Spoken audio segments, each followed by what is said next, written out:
Okay, so let me tell you about this consultant. They're 33 years old, and on paper, they've absolutely crushed it. We're talking a prestigious MBA, a senior role at a top firm, a stable marriage, the whole package. But here's the thing. Instead of feeling fulfilled, they woke up every single morning with this deep, nagging sense of emptiness. And that was the question that just kept echoing in their head. Can you imagine that? After all the hard work, all the sacrifices, you finally reach the peak of what everyone calls success, and you get there and just feel nothing. It's this incredibly disorienting feeling that makes you question literally everything you've worked for. Well, believe it or not, this feeling actually has a name, the purpose vacuum.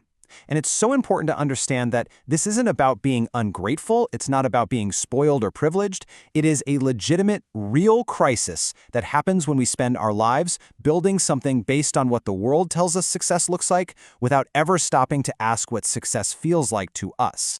So you might be wondering, how on earth do we even end up in this vacuum? Well, it almost always starts with following a script for life that we didn't even write for ourselves.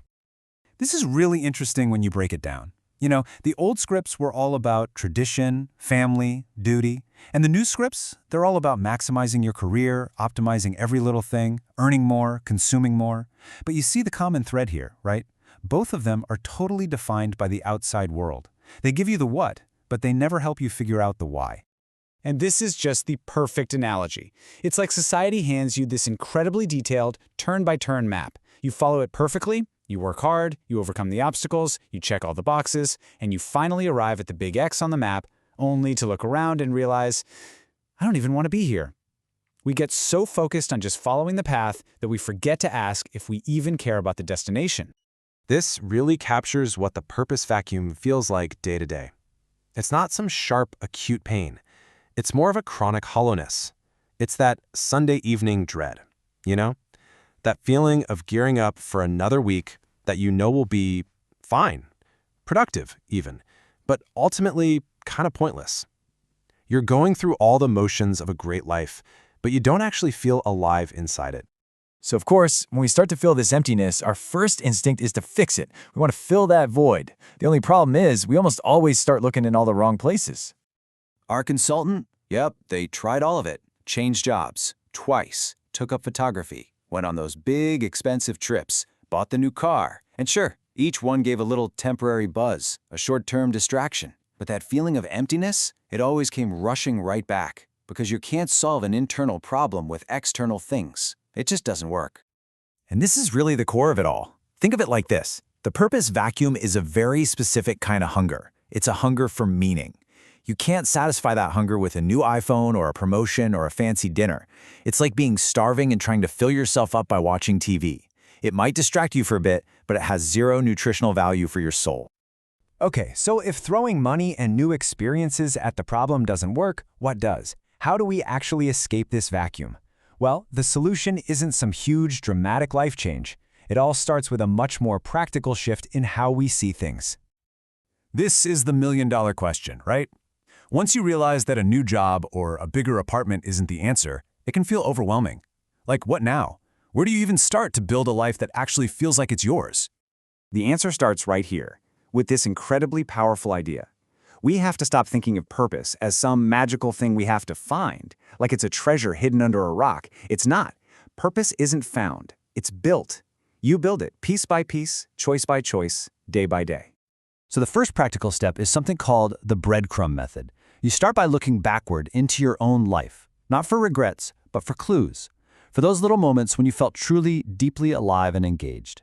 For our consultant, the breadcrumbs weren't promotions or bonuses.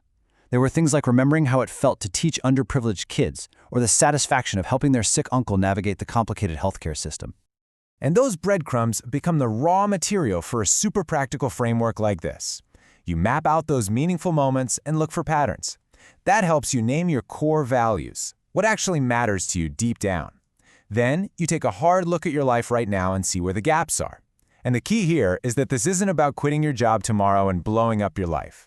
It's about making small, consistent shifts and building new habits that slowly but surely bring your life more into alignment with those values. Now, when you start using a framework like this, something amazing happens. It's not just that you feel a little better. It leads to the biggest transformation of all. You completely redefine what success even means to you. And this was the moment of truth for the consultant. About 9 months into this process, they get offered a huge promotion. More money, more prestige, the whole 9 yards. The old version of them would have said yes in a heartbeat. But this time, they actually paused, they thought about it, and they turned it down because it didn't fit their new definition of a successful life. That's because the scorecard had completely changed. It was a total shift from using external metrics to using internal ones. The question was no longer, how much money and status will this get me? The question became, is this meaningful? Does this align with my values? Does this let me contribute to things I care about? It's a whole different ballgame. I mean, think about where our consultant started. Feeling powerless, disconnected, like a passenger just going wherever this pre-written script was taking them, and feeling completely hollow the whole time. And then, look at where they ended up. Not a passenger anymore. Now they're the author, the director, the person holding the pen. On the outside, their life might not have looked radically different, but on the inside, everything had changed. They were actively building a life that was deeply connected to their own self-defined purpose. So as we wrap this up, I want to leave you with this final thought. So many of us are working so hard to optimize our lives, right? Our careers, our health, our finances. But it is so incredibly important to pause every once in a while and ask ourselves this one crucial question. Are we just getting better and better at building the life we were told to want? Or are we building the life we truly want?